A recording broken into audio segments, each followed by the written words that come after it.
Olha só, em 1948, um único artigo científico mudou o mundo para sempre.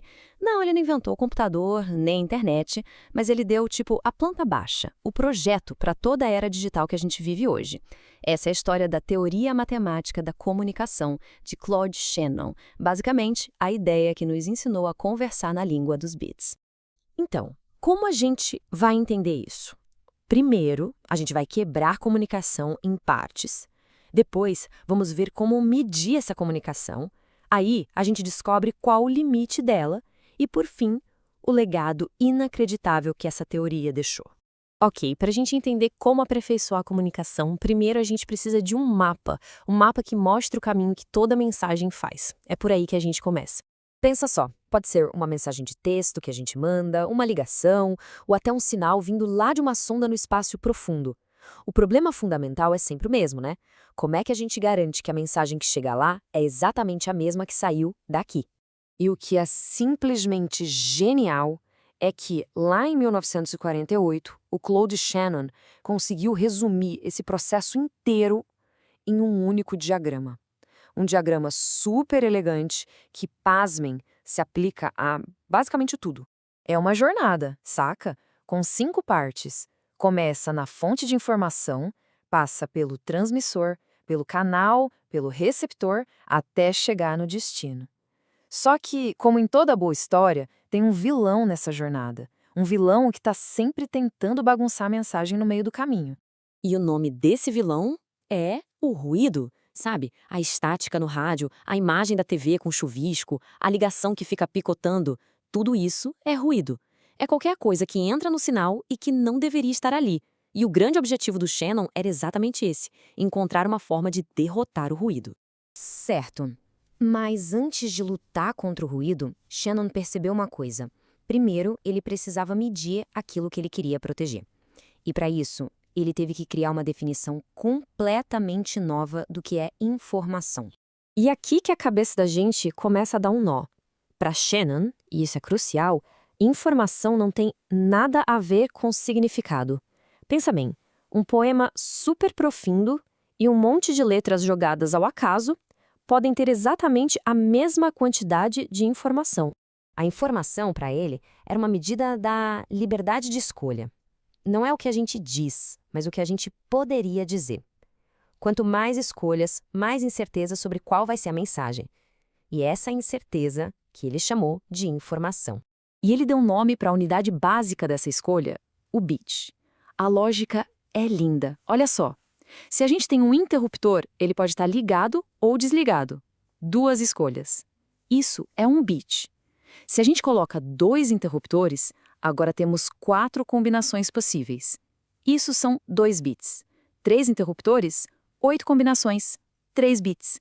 Cada bit a mais dobra o número de mensagens possíveis. É genial. E essa medida da incerteza média da quantidade de informação que uma fonte produz, ele chamou de entropia. E aqui a coisa fica ainda mais legal. Ele não inventou essa palavra. Ele pegou o conceito emprestado lá da termodinâmica, da física, conectando a teoria da comunicação com as leis fundamentais do universo. Incrível, né? Beleza. Agora que a gente já sabe como medir a informação, vamos para o próximo passo. Como Shannon usou tudo isso para chegar na descoberta talvez mais impressionante de todas. A prova de que a comunicação perfeita não só é possível, como também tem um limite de velocidade. É como se todo canal de comunicação, seja um cabo de fibra ótica, um sinal de Wi-Fi, o que for, fosse como um cano. Ele tem um limite de quanta água, ou melhor, de quanta informação consegue passar por segundo. Esse limite é o que a gente chama de capacidade do canal. E aí vem o grande truque, o teorema fundamental de Shannon. Ele diz o seguinte: desde que a taxa de informação que a gente está tentando mandar seja menor que a capacidade do canal, é possível, através de uma codificação inteligente, ter uma transmissão praticamente sem erros. É isso mesmo, o ruído pode ser completamente derrotado. Tá, mas como isso é possível? Parece mágica, né? Mas a resposta, por incrível que pareça, está bem na nossa frente, na nossa própria língua. O idioma que a gente fala, o português, é mais ou menos 50% redundante. O que isso quer dizer? que mais ou menos metade do que a gente diz ou escreve é meio que previsível, é determinado por regras estatísticas e não por uma escolha livre. Essa redundância não é um defeito, pelo contrário, é uma ferramenta. É um sistema de correção de erros que já vem embutido na língua. É por isso que a gente consegue entender uma frase mesmo com erros de digitação, sabe? O cérebro usa a redundância para corrigir o ruído.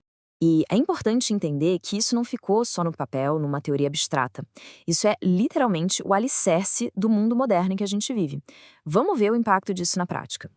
Olha só essa lista. Satélites no espaço profundo, módems de internet, o próprio CD que armazenava a música, TV de alta definição, arquivos zip que a gente usa para comprimir dados, até criptografia. Todas essas tecnologias e muitas outras só existem ou foram desenvolvidas de forma muito mais rápida e eficiente porque o trabalho de Shannon deu um norte. Ele mostrou qual era o limite máximo, o benchmark a ser alcançado. Mas o impacto dessa teoria vai muito além da tecnologia pura e simples. Warren Weaver, que trabalhou com Shannon, apontou uma coisa fascinante. Ele disse que a teoria nos deu uma linguagem nova para falar sobre coisas como significado, contexto. Ele conectou a matemática fria da entropia com a beleza, a melodia, com a arte da comunicação. É uma conexão muito profunda. No fim das contas, foi isso que o Shannon nos deu: ferramentas para medir e, por consequência, dominar a incerteza. Ele transformou a própria essência da comunicação. E isso nos deixa com uma pergunta final, né? Que outras coisas que a gente hoje considera impossíveis de medir poderiam ser conquistadas se a gente simplesmente encontrasse a régua certa?